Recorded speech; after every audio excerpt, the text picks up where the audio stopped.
paham Marxisme itu berarti sebelum paham lebih dulu mana gitu antara kapitalis, sosialis, akhirnya ideologi itu kan. Awalnya mungkin dari revolusi industri. Revolusi industri lalu tercipta mesin. Jadi dulu itu misal ada orang bekerja dengan tangannya, dia bisa bikin sepatu satu, upahnya 10.000 misal per hari. Nah ketika ada mesin, sepatu itu sehari jadi 10 produksinya, tapi upah tetap 10.000. Nah kalau tadi sepatu satu upahnya 10.000, setelah ada mesin sepatu jadi 10 per hari, tapi upahnya tetap 10.000.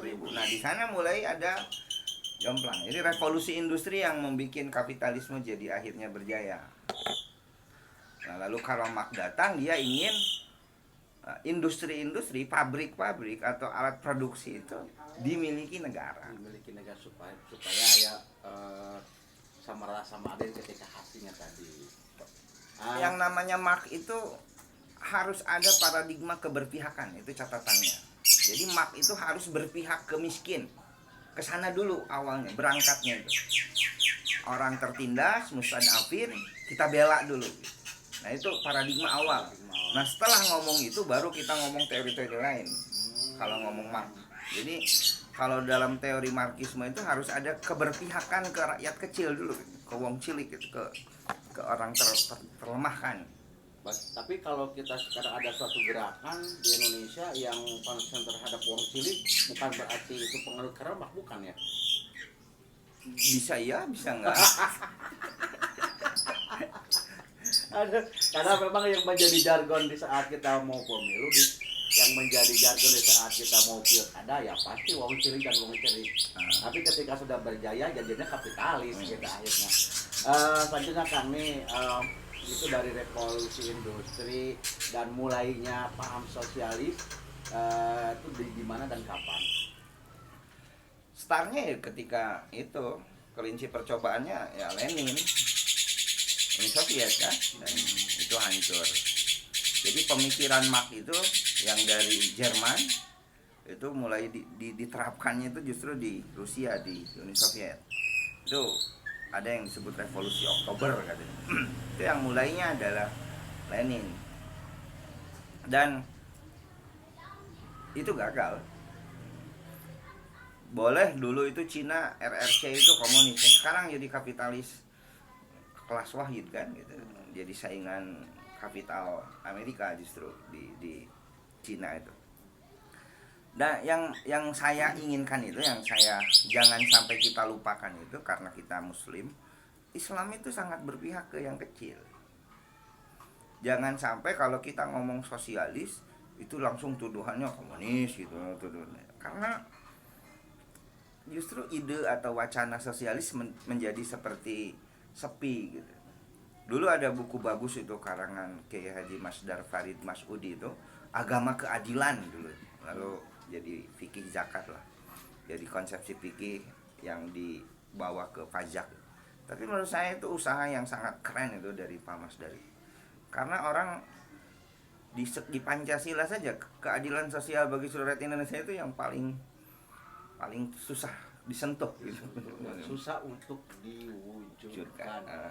Karena memang ya pertarungan Bung Hatta itu terang-terangan dia bilang bahwa Islam itu sosialis.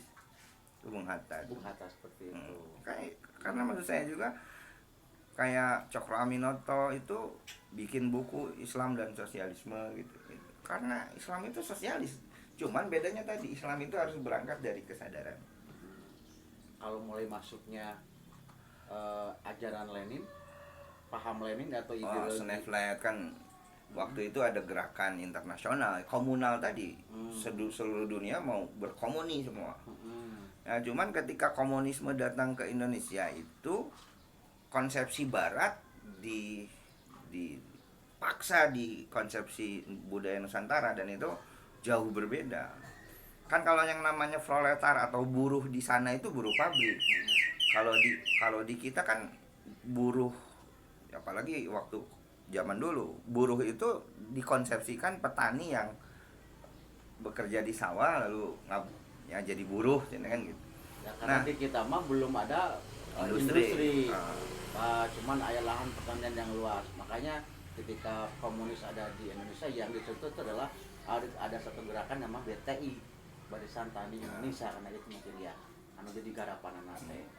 Nah, angkat belajar di Kang tadi kan. Nah, kalau sementara petani sama pemilik lahan atau sama juragan itu, misal ketika orang komunis mau, udah ini lahan buat Anda nih, si petani itu aduh era orang mah gitu kan. Karena ada ikatan yang tidak sekedar permasalahan lahan gitu, tapi permasalahan hormat, permasalahan, apalagi kalau yang punya lahannya ajengan misal atau kiai, itu susah juga gitu. Nah itu karakter di kita, Karakter feodal masih kuat. bukan karakter feodal, karakter apa ya, mencintai sepuh, terus ada orang kayanya itu menurut konsepsi orang-orang kecil, oh dia suka zakat, dia dermawan gitu. Nah, ujung-ujungnya kan orang mah takdir nawe sakieu gitu ujung-ujungnya. Ada nama pohon dawo. Gitu. Kan ada karakter yang berbeda di Eropa sama di sini gitu. Nah, kalau saya komunisme ketika datang ke Indonesia itu ya ceroboh lah. Cerobohna kumaha? Iya terlalu ini budaya Eropa plak bawa ke sini gitu. Tapi kan dibilang sukses ogen PKI ketika masuk ke Indonesia, diterima oleh beberapa tokoh, oleh beberapa putra-putri bangsa yang bisa dikatakan orang hebat juga gitu kan. Terus bikin Partai Komunis Indonesia dan menjadi pemenang ketiga di pemilu 55. Itu kan berarti bukan ceroboh, itu suatu gebrakan yang bagus dong. Gini, saya sebut ceroboh itu kalau PKI jadi kuat di Indonesia komunis, karena waktu itu kita dalam posisi dijajah, ada kolonialisme, ada imperialisme, artinya ada musuh bersama. Nah, komunisme juga kan visinya ke sana, menghancurkan kolonialisme dan imperialisme. Itu visi dari PKI. Wajar 1945 itu mah ya. Nah, wajar kalau orang akhirnya, bahkan orang Islam juga banyak yang bergabung. Nah, kenapa orang Islam banyak yang bergabung? Sebetulnya orang komunis itu kalau bicara ketuhanan, Tuhan itu wilayah privat. Jadi orang komunis bukan berarti tidak bertuhan, Bukan berarti ateis. bukan. Tapi kan ini jargon bahwa komunis itu ateis sudah sangat melekat di masyarakat. Ya, apa ya, kebohongan yang sering dikatakan berulang-ulang lama-lama akan dipandang sebagai sebuah kebenaran kan gitu. Oh, jadi komunis itu khususnya PKI yang ada di Indonesia. Ya, bertuhan. Tetap bertuhan. Kalau PKI tidak bertuhan nggak mungkin diterima, wong kita kan ketuhanan yang maha esa. Kan kita Pancasila ketuhanan yang maha esa. Kalau PKI tidak bertuhan, ya nggak mungkin ada lah di Indonesia. Artinya orang-orang PKI itu bertuhan, tapi dia memahami yang namanya ketuhanan dalam wujud sosiologinya agama itu wilayah privat. Menurut orang PKI. Jadi jangan bawa Tuhan, jangan bawa agama di ruang-ruang budaya, sosial. Itu mah wilayah privat masing-masing. Makanya ketuhanan yang maha esa sama dengan kebebasan beragama.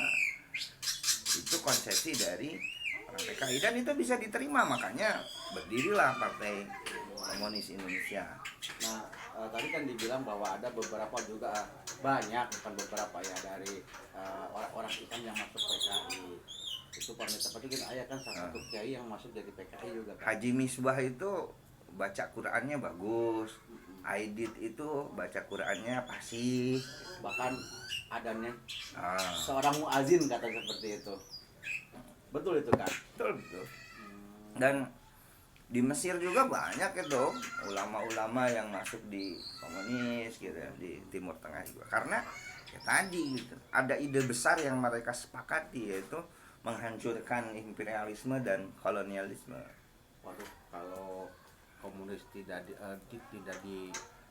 komunis bukan berarti ateis, wah ini pertempuran besar juga kan, karena memang setelah Orde Baru menjadi propaganda dari Orde pada waktu itu bahwa PKI itu ateis.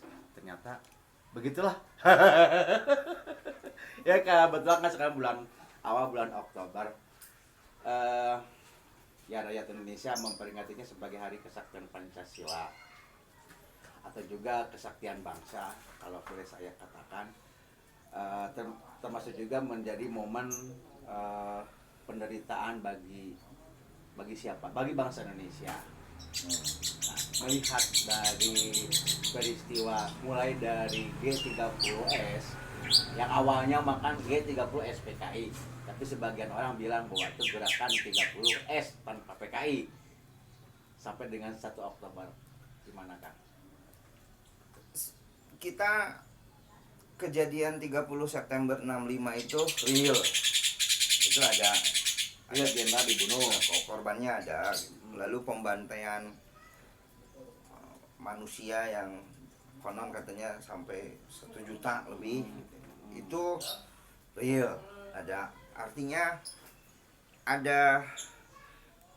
harus ada pelaku karena ada korban kan gitu. Dan pelakunya itu dimulai dari pembunuhan jenderal. Nah, kalau saya bercermin ke sejarah Islam misal, dulu itu ada pembunuhan Sayyidina Utsman radhiyallahu anhu. Nah, ulama-ulama Ahlus Sunnah wal Jamaah dalam kitab-kitabnya tidak ada yang berani menyebut nama siapa yang membunuh Sayyidina Utsman. Cuman Buya Hamka itu berani tuh di buku beliau itu Sejarah Umat Islam. Kata beliau yang membunuh Sayyidina Utsman adalah Abdurrahman Al-Ghafiqi. Kata Buya Hamka ya. Tapi saya sepakat dengan para ulama yang tidak menyebut nama. Dia sebutnya Al-Baghyu, memberontak. Karena apa? Kalau saya baca juga di siapa pembunuh Sayyidina Utsman itu banyak versi. Ini ada yang bilang yang membunuh adalah Abdurrahman bin Abu Bakrin, putranya Abu Bakar. Dia yang membunuh Abu Fikri. Macam-macam itu, banyak versinya. Yang nantinya itu adalah bagaimana kepentingan politik. Nah, di peristiwa 30S pun itu kan banyak versi. Ada yang bilang itu komunis, PKI. Ada yang bilang itu TNI Angkatan Darat yang berkolaborasi sama CI gitu, CIA. Ya. Nah, karena itu banyak versi dan sampai sekarang itu masih kabur. Menurut saya ini udahlah simpen di laci saja itu siapa pembunuhnya itu, siapa dalang utamanya itu. Berarti akan setuju ketika tidak ada nomor film pembagian G30 Sepakat, karena itu sangat ada di versi TNI kan, itu versi. Saya itu lebih sepakat begini, udah itu taruh di laci saja, karena kita itu harus belajar mensyukuri ketidaktahuan. Kalaupun kita mengetahui sesuatu lalu tidak bermanfaat, kan di agama juga ilmu itu harus bermanfaat.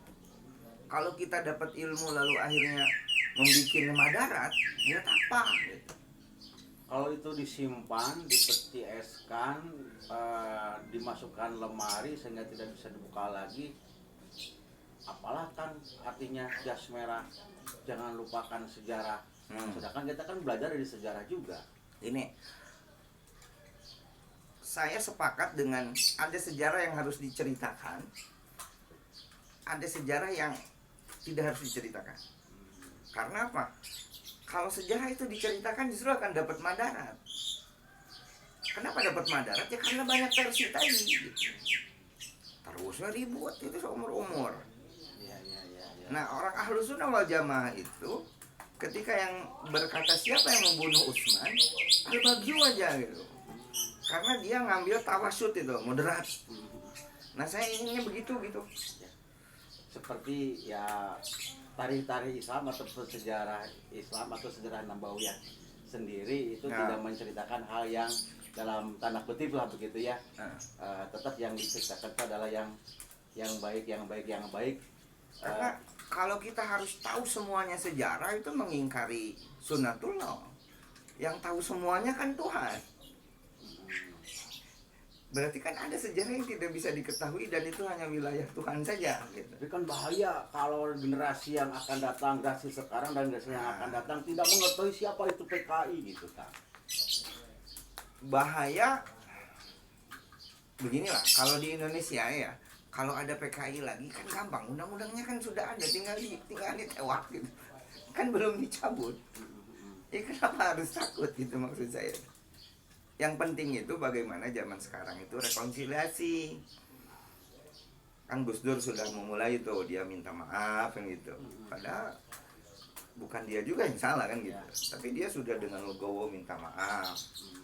Karena yang dibutuhkan itu rekonsiliasi. Energi kita itu habis mikirin. Ya saya beberapa buku sudah saya baca lah gitu ya. Emang banyak versi gitu. Jadi banyak versi sekali gitu. Dan saya tidak bisa menghakimi si A, si B pelakunya pada akhirnya. Ya karena saya ngambil tawasud tadi. Saya pola pikir Ahlussunnah wal Jamaah itu kan tawasud. Dan saya berpikir akhirnya yang namanya sejarah itu tidak harus diketahui secara mutlak semua benar. Tapi kan ada stigma juga kan dari perkumpulan masyarakat di Indonesia yang saat ini meskipun sebagian kecil gitu yang memberikan stigma bahwa yang tidak setuju penayangan kembali film ketika SPKI itu adalah PKI, yang gerakannya yang sekarang untuk harus meminta maaf itu adalah PKI, dan yang menghapuskan pelajaran dari yang menghapuskan sejarah PKI di pelajaran sejarah itu PKI. Itu setuju akan dengan? Enggak lah. Karena ya pelakunya juga belum mutlak PKI karena ada beberapa versi yang berpendapat bukan PKI gitu. Ya kalau film mah ya namanya film lah, mungkin didramatisir kan, karya seni kan gitu. Menurut saya sah-sah saja gitu. Tapi kalau diyakini sebagai pelaku PKI gitu. Jadi karya seni mah meskipun itu bercatatan sejarah tidak bisa dijadikan menjadi literasi formal. Kalau menurut Kang Acep jam-jam seperti itu ya Kang. Selanjutnya nih Kang, apakah kita harus takut nih di masa milenial akan datangnya neo PKI, akan datangnya neo komunis, karena sebagian saudara-saudara kita juga menggaungkannya itu, apalagi momen September Oktober itu menjadi hal yang luar biasa. Bahaya ini. Masa timbul lagi di seluruh dunia udah nggak ada komunis gimana tuh? Kan sudah nggak ada komunis tuh. Sudah diakui secara ilmiah gagal gitu. Nah, siapa mau pakai lagi gitu? Komunis itu sudah diakui secara ilmiah itu gagal gitu. Uni Soviet pecah jadi hancur gagal udah. Justru yang kita sekarang uji itu ini Pancasila gagal mah gitu. Sama halnya dengan ada ketakutan khilafah. Gimana itu Kang? Ya kalau khilafah mah ada orang berpikir khilafah itu setelah saya ngobrol sama mereka itu bukan gara-gara ingin khilafah sebetulnya. Tapi mereka memandang Pancasila gagal. Nah itu dicobaannya khilafah gitu.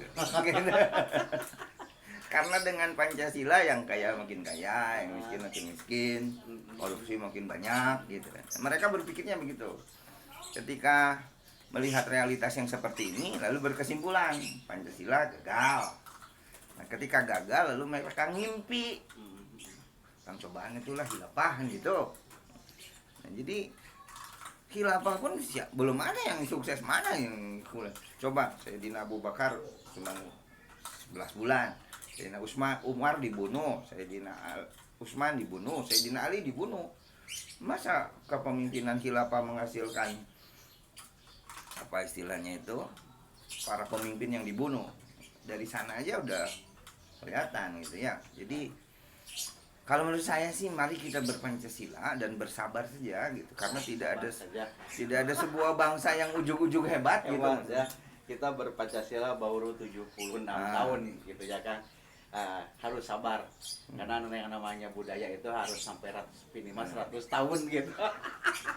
Ya bersabar aja lah, karena ya korupsi makin banyak ya gitu, yang kaya makin kaya. Ya, benar, kita akui saja. Tapi kalau kita mau menghancurkan NKRI gitu, mau mengganti Pancasila, ya apa kata dunia gitu.